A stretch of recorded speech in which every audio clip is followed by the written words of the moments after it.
All right, Shalom. First and foremost, I want to give all praises, honor, and glory to Yahweh, Bahashim, Yahweh Shai, Bahashim, Rakah Kwadash, which is the true name of the Heavenly Father and His only begotten Son, are two great kings, the gods that the King James Bible speaks of, which again, the true name of the Heavenly Father is Yahweh, and His only begotten Son, who the world in ignorance calls Christ. True name is Yahweh Shai. Second of all, I want to give the honors to my elders and apostles of Great Millstone, Elder Tahar and on down that rule and teach well. And third of all, I want to give a peace and safety to the hopeful elect out there, the brothers that push this truth, the truth of the King James Bible, and all truth and sincerity throughout the four corners of the globe. All right, so I just want to do a short lesson of how alone the spirit of Yahweh Shem Yahweh Shai allows it to go. It's going to be another edition of the damage has already been done. All right. And Lord wills, brothers can see on the screen, the inspiration for this lesson comes from The Hill, the article from The Hill. And it says, U.S. Strategic Oil Reserve hits lowest level since 1983. All right. And I'm going to just go ahead and play it. U.S. Strategic Oil Reserve hits lowest level since 1983. By Rachel Frazen. The U.S. supply of emergency oil has hit its lowest level since 1983. And by the way, they're not speaking on this on the mainstream media. Not yet, anyway. All right. They're not saying anything about this on the mainstream media. All right. To newly released federal data. The U.S. Strategic Petroleum Reserve, SPR, is down to 340.3 million barrels, according to the data released on Monday.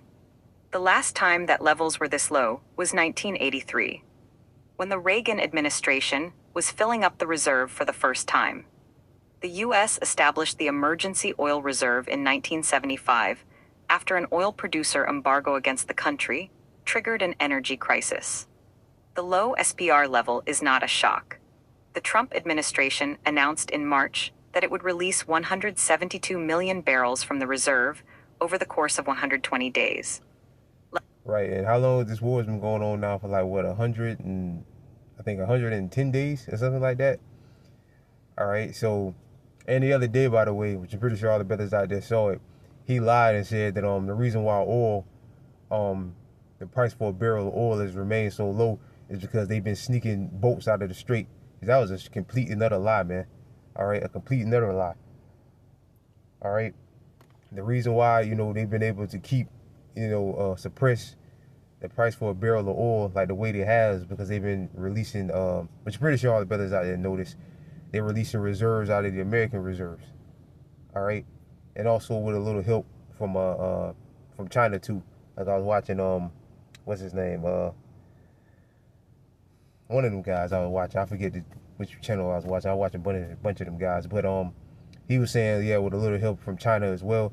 But that's very little help. It's really basically doing nothing. What China is doing, basically what they're doing is nothing. All right. The main way they've been able to keep it down is them by way of them releasing their reserves. Babylon releasing their reserves. All right. But again, he straight up lied and said that we've been sneaking oil out of the strait this whole time. That was a complete and utter lie, man. All right. But who should be surprised? Nobody should be surprised. This devil has lied about everything. He lies. Everything he says is a lie. All right. Now, supposedly, again, which I'm pretty sure all the brothers out there aware, they're supposed to sign a peace deal within the next 3 days, whatever it is. Which this is like the 40th time he said that they've reached a peace deal. All right. But we'll see what happens with that. Levels were also lowered recently after the Biden administration released 180 million barrels. And that's another thing, Salakia. Don't mean to keep cutting it off, but also through the spirit and power of Yahweh Shem Yahweh Shai, I've done lessons on that as well. When the whole deal with the C-19 went down, and also when the Russian and Ukraine war kicked off, and they put sanctions on Russian oil, Biden released a lot of reserves into the market then too. And I've done lessons on it, and I looked it up. Brothers can look it up if they want to. Those reserves were never made up for. All right, they was never made up for. So obviously this was all planned. This was all mapped out to create an energy crisis, which is good, which is great. All right, because this is real deal. Get the ball rolling, man. Barrels in 2022, after Russia's invasion of Ukraine sent oil prices spiking. The administration said in 2024 that it had replenished the reserve. The reserve can hold up to 714 million. That was a lie. Again, if you look it up on Google, unless they done damage control on it, which again, on one of the videos I was speaking about it, I actually looked it up, pulled it up, and said no, those reserves are never made up for. But again, they could have done damage control on it and changed it. But a few days ago, if you would have looked it up, it would have told you no, those reserves were never made up.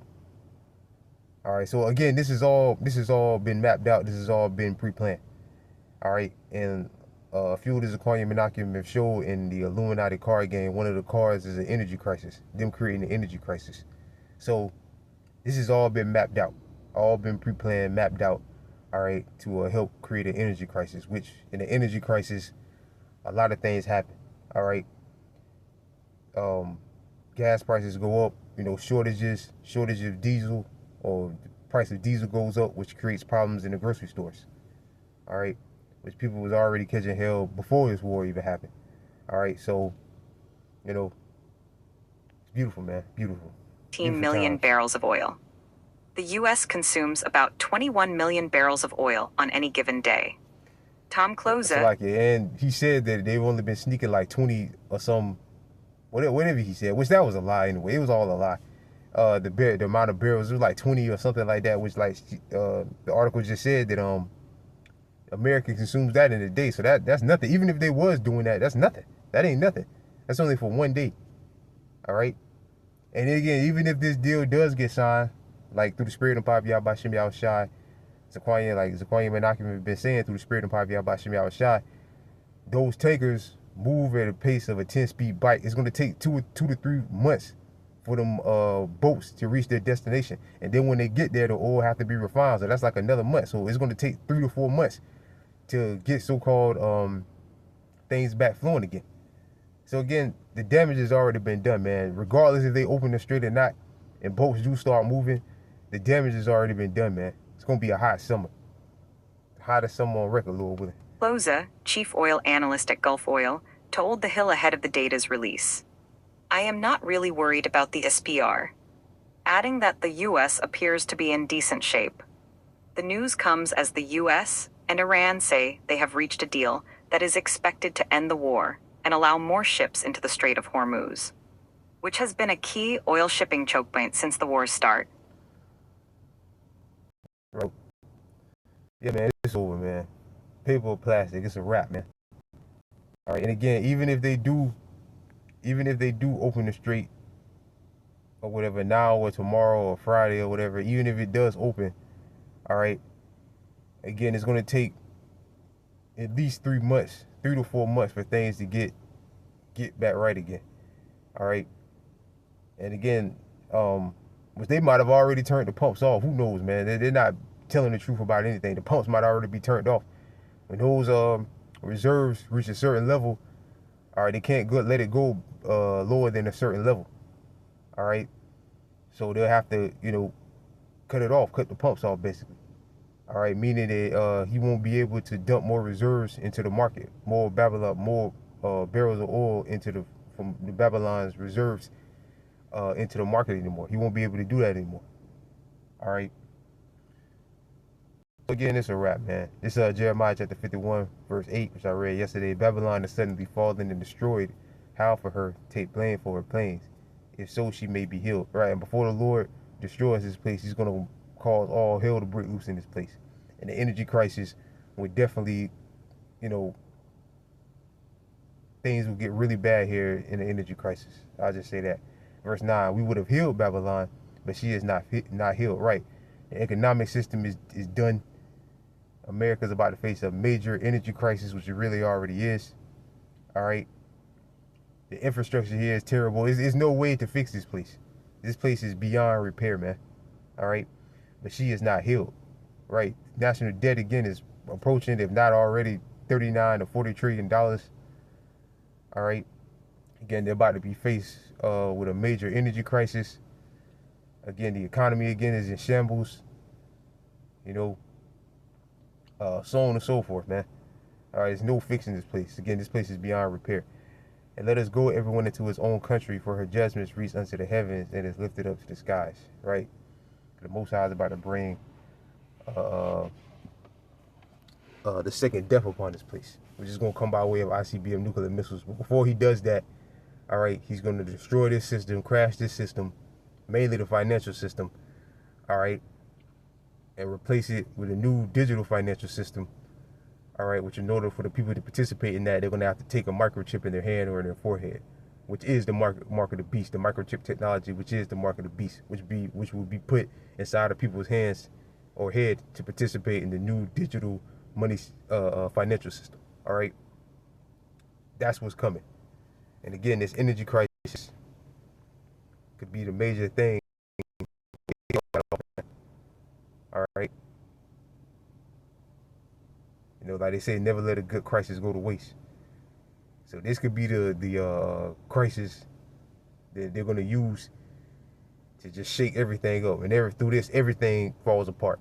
And again, they usher in the new digital money system, Lord willing. All right. So with that, you know, I pray this lesson was edifying. I want to give all praises, honor, and glory to Yahweh, Bahashem, Yahweh Shai, Bahashem, Rakak Wadash. Double honors again to my elders and apostles of Great Millstone, and peace and safety to you, brothers, that push this truth and sincerity. Time is here, brothers. Of course, you know, I'm preaching to the choir. Like the Lord said, our salvation is near and we believe. This place is done, man. All right. With that, I'm going to say shalom to the elect.